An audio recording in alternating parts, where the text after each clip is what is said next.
Hi friends, welcome to my channel super trader Lakshya. और एक और वीडियो लेकर आया हूँ। कल क्या हो सकता है उसकी पॉसिबिलिटी के बारे में। ज़्यादा लंबा वीडियो नहीं बनाऊंगा, सिंपली आपको एक मैसेज दूंगा यहाँ पे कि ओवरऑल ग्लोबल मार्केट थोड़ी सी रेड है। हम ऑलरेडी गिरे थे, लेकिन बैंक निफ्टी में एक बहुत स्ट्रॉन्ग रिवर्सल आया है और एक double bottom kind of structure बन रहा है शॉर्ट टाइम फ्रेम्स में। लेकिन अब उसकी वैलिडिटी चेक करना पड़ेगा, क्योंकि मार्केट ने लगातार हाई लेवल बहुत बार हिट किए हैं, लोअर लेवल दूसरी बार हिट कर रहा है। तो अगर कल का जो मार्केट है ओवरऑल बैंक निफ्टी बहुत ज़्यादा बियरिश नहीं रहता है, तो हो सकता है ये जो आज का प्राइस एक्शन है ये बॉटम फॉर्मेशन का साइन हो। दूसरी चीज़ है कि निफ्टी में बहुत बड़ी रिकवरी नहीं आई है। आईटी पहले नीचे गया, फिर ऊपर गया, फिर वापस नीचे आ गया। तो हो सकता है कि निफ्टी के कंपोनेंट मेजरली जो बाकी के हैं वो निफ्टी को नीचे ड्राइव करे, लेकिन बैंक निफ्टी ज़्यादा ना गिरे। एक पॉसिबिलिटी की बात कर रहा हूँ। तो जो इंपॉर्टेंट लेवल्स है, सबसे पहले कि राइट नाउ एसजीएक्स निफ्टी करीब 50-60 पॉइंट नीचे है, 50-60 पॉइंट। और करंटली कुछ स्टॉक है उनके बारे में बताऊंगा। निफ्टी बैंक निफ्टी के लेवल्स बताता हूँ आपको। तो राइट नाउ जो अगर आप बोलो कि कहाँ तक अगर बाउंस आता है तो कहाँ तक आ सकता है, तो ओवरऑल जो लेवल दिख रहा है वो 450 से लेके 500 के आसपास दिख रहा है। एक अगर वहाँ तक बाउंस मिलता है तो वो सेलिंग अपॉर्चुनिटी होगी, ना कि बाइंग, क्योंकि सिचुएशन सेंटिमेंट अभी भी ख़राब है। लेकिन हाँ, अगर गैप डाउन होता है, छोटा मोटा गैप डाउन होता है, तो उसमें आपको अगर शॉर्ट पोजीशन आपने कैरी की है तो एग्जिट करिएगा। नई शॉर्ट पोजीशन नहीं बनाइएगा जब तक मार्केट में एक सेंटिमेंट बहुत ज़्यादा नहीं हो। आज के नंबर ऑफ़ केसेस देखना ज़रूरी है। मुझे लगता है कि अगर बहुत ज़्यादा केसेस बढ़े कल के कंपैरिजन में, तो वो फिर से कल एक नेगेटिव काफ़ी मोमेंटम डाउन साइड का पुश करेगा। क्योंकि केसेस लॉकडाउन, कहने के लिए लॉकडाउन महाराष्ट्र में है, बहुत जगह है, लेकिन अगर केसेस फिर भी इस तरीके से बढ़ रहे हैं तो बहुत चिंता का विषय है कि मुझे नहीं लगता कंप्लीट लॉकडाउन के अलावा कोई और सोल्यूशन है। वैक्सीन करके कुछ नहीं होने वाला है जब तक ये स्प्रेड नहीं रुकेगा। जो करंटली लोग हैं, जितने सफरिंग लोग हैं, वो लोग हॉस्पिटलों में लाइन नहीं है। दिल्ली में अभी एक नोटिफिकेशन आया है कि दिल्ली में सिर्फ 50 बेड खाली हैं पूरे दिल्ली में, ये ऑफिशियल डेटा है। तो अगर इतना बुरा हाल है तो नए लोग आएंगे तो कहाँ जाएंगे, और जो सीरियस क्रिटिकल लोग हैं वो कहाँ जाएंगे। अभी कितने सारे चीफ मिनिस्टर्स को हो रहा है, अभी आंध्रा तेलंगाना कहाँ से खबरें आ रही हैं लॉकडाउन की। तो सबको ज़रूरत है, एक्चुअली सबको ज़रूरत है, वो करे ना करे। दिल्ली ने फाइनली एक बोल्ड डिसीजन ले लिया, बाकी स्टेट का नहीं पता। तो ये ओवरऑल सेंटिमेंट और सिचुएशन है। अब इस सिचुएशन में क्या कर सकते हैं, बाउंस आपको मैंने लेवल बता दिया निफ्टी का। अब बैंक निफ्टी में जो स्ट्रेंथ आई है उसके बाद भी मैं आपको एक लेवल बता देता हूँ कि 31,600 तक का कोई बाउंस आता है तो वहाँ पे आपको निकलना है। मुझे नहीं लगता उसको इतना आसानी से ये तोड़ पाएगा। और अगर कोई गैप डाउन आता है तो 30,500 से 700 तक का गैप डाउन वहाँ पे फिर से बाइंग आ सकती है। आज का प्राइस एक्शन देख के मुझे ऐसा लग रहा है अगर हम उसको भी ब्रेक कर देते हैं, उससे भी बड़ा गैप डाउन आ जाता है, क्योंकि आज भी काफ़ी बड़ा गैप डाउन था। अगर 1,500 पॉइंट का गैप डाउन आ जाएगा तो फिर तो खेल खत्म ही है। लेकिन अगर छोटा मोटा गैप डाउन आता है 500-400 पॉइंट का, तो मुझे लगता है वो एक बाइंग अपॉर्चुनिटी हो सकती है।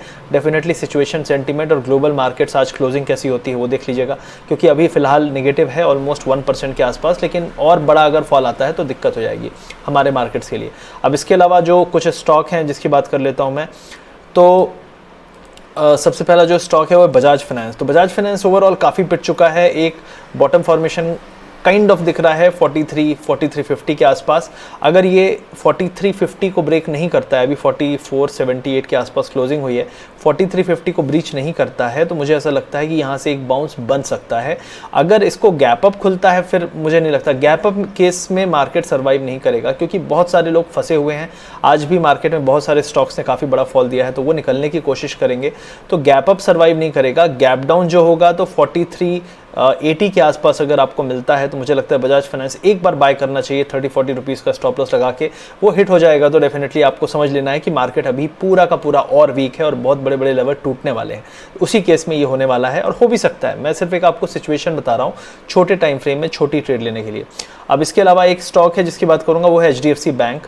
तो HDFC बैंक में जो करंटली लेवल है 1412 है। मुझे लगता है 1412 जो ये था, ये गैप फिल करने चला गया आज HDFC बैंक, ICICI बैंक। तो यहाँ से 15-20 रुपए का और अपसाइड आ सकता है, लेकिन 1440 के आसपास मुझे लगता है इसमें भी फिर से सेलिंग आएगी। तो 1440 पे खुले तो छोड़ दीजिए।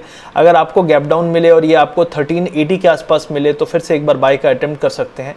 तो ये पॉसिबिलिटी दिख रही है सेटअप कल के लिए। उसके अलावा एक स्टॉक है रिलायंस। तो रिलायंस में अभी भी मोमेंटम वीक है ओवरऑल, और डाउनफॉल आने के चांसेस हैं। इसका जो सपोर्ट बनता है वो आपको 1840-1850 के आसपास स्ट्रॉन्ग सपोर्ट बनता है।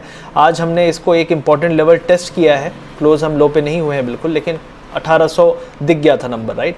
तो मुझे ऐसा लगता है यहाँ पे एक 1840 पे लास्ट टाइम जो बॉटम बनाया था, काफ़ी बड़ा कैंडल था, इस बार के कैंडल छोटे छोटे हैं, लेकिन ये जिस तरीके से नीचे जा रहा है मोमेंटम नीचे की तरफ ही है। तो किसी भी केस में अगर आपको गैप डाउन मिलता है बड़ा सा रिलायंस में तो फिर आप निकल जाइए, क्योंकि दिक्कत है, हो सकता है ये जाए 1840 टेस्ट करने। अगर इसमें गैप अप मिले और आपको मिलता है 1930 के आसपास तो वो भी एक एग्जिटिंग अपॉर्चुनिटी होगी, फ्लैट में आपको कुछ नहीं करना है। तो रिलायंस ओवरऑल मोमेंटम मेरे हिसाब से सेल द रैली है, नॉट बाय द डिप, लेकिन HDFC और बजाज फाइनेंस में बाय द डिप भी कर सकते हैं, ऐसा लग रहा है। और इसके अलावा अगर मैं ओवरऑल इंडेक्स की बात करूं तो ओवरऑल आज देखेंगे तो IT में और फार्मा में थोड़ी बाउंस था, हमने कल भी बात की थी। और बाकी सभी सेक्टर में जितने भी हैं जो निफ्टी के कंस्टिट्यूएंट हैं वो गिर रहे थे, नॉन बैंकिंग और नॉन IT वाले।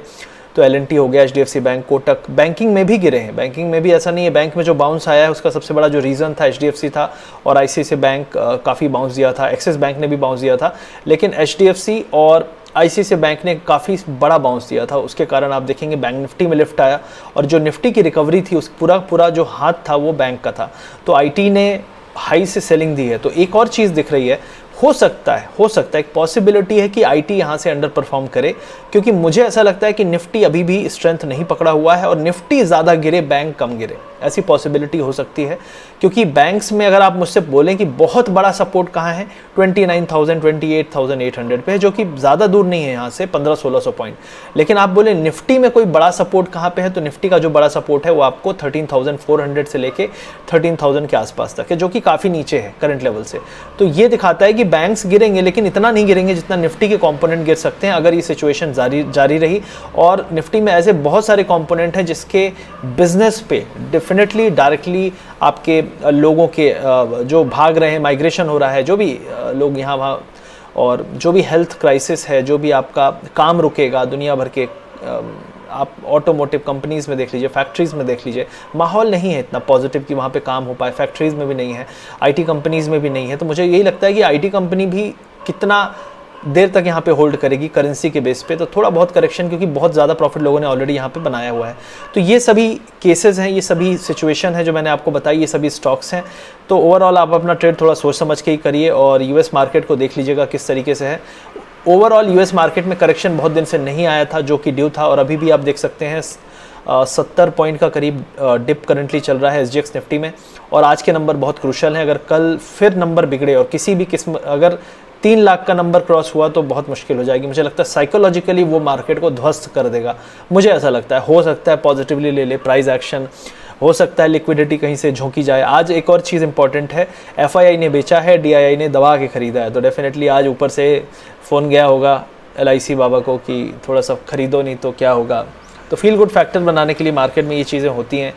और मेरे हिसाब से बाइंग एरिया मैं अभी भी कंफर्टेबल नहीं हूँ। मुझे जब तक सॉल्यूशन नहीं दिखता इस प्रॉब्लम का, जब तक लोगों में रिकवरी नहीं दिखती और रियल में लोगों के अंदर से फियर, पैनिक और जो दर्द है लोगों का रियल में, हॉस्पिटल के आसपास से निकलिए, आपको समझ में आ जाएगा, एम्बुलेंसेस देख के, लोगों की भीड़ देख के, जब तक वो कम नहीं होता मुझे नहीं लगता कि मैं कंफर्टेबल हूँ पैसे लगाने में। मैं नहीं कह रहा कि 8,000 9,000 आएगा, मैं कहता हूँ कि 14,500 में तो इस इकोनॉमी में तो मार्केट नहीं डिजर्व करता किसी भी हाल में। इस इकोनॉमी में आप फॉरवर्ड लुकिंग, बहुत सुपर फॉरवर्ड लुकिंग कुछ भी बात कर लो, मैं कह रहा हूँ आज के समय में जो मार्केट के लेवल्स हैं वो अगले 10 साल के अर्निंग्स, मिनिमम 10 साल की अर्निंग्स को भी फैक्टर इन कर रहे हैं। इसका मतलब क्या है कि हम हमेशा प्रीमियम में रहेंगे, मुझे नहीं लगता। और अगले 1 साल अगर ख़राब हुए तो मुझे लगता है मार्केट थोड़ा सा कैचअप करेगा इकोनॉमिक लेवल को, और वो मेरे हिसाब से 12,000 11,000 से बहुत नीचे भी नहीं है, लेकिन 11-12 के आसपास होना चाहिए करंट लेवल और सिनेरियो के हिसाब से। कितनी भी लिक्विडिटी की आप बात कर लीजिए उसके हिसाब से, वहाँ पे मैं ज़्यादा कंफर्टेबल हूँगा पोर्टफोलियो बिल्डिंग के लिए और जो भी स्टॉक पिकिंग के लिए। क्योंकि स्टॉक्स देखिए, आज जो स्टॉक्स आपको अच्छे दिख रहे हैं, स्ट्रॉन्ग दिख रहे हैं, उनको अपने पोर्टफोलियो में, मतलब उनको अपनी वॉच लिस्ट में रखिए, और जब आपको अच्छे लेवल्स मिले उसको ऐड करते जाइए। यही तरीका है, मैं भी स्टार्ट कर दिया हूँ, लेकिन मैंने बहुत कम ही स्टॉक हैं जिनमें थोड़ी सी निबलिंग स्टार्ट की है, लेकिन मैं मेजर लेवल्स अभी भी ब्रेक और पहुँचने के वेट कर रहा हूँ, क्योंकि मेरे हिसाब से अभी वो लेवल्स नहीं आए हैं। तो ये मेरा व्यू था। आई होप आपको वीडियो अच्छा लगा। लाइक शेयर सब्सक्राइब जरूर करिएगा। मिलते हैं अगले वीडियो में। Thank you very much.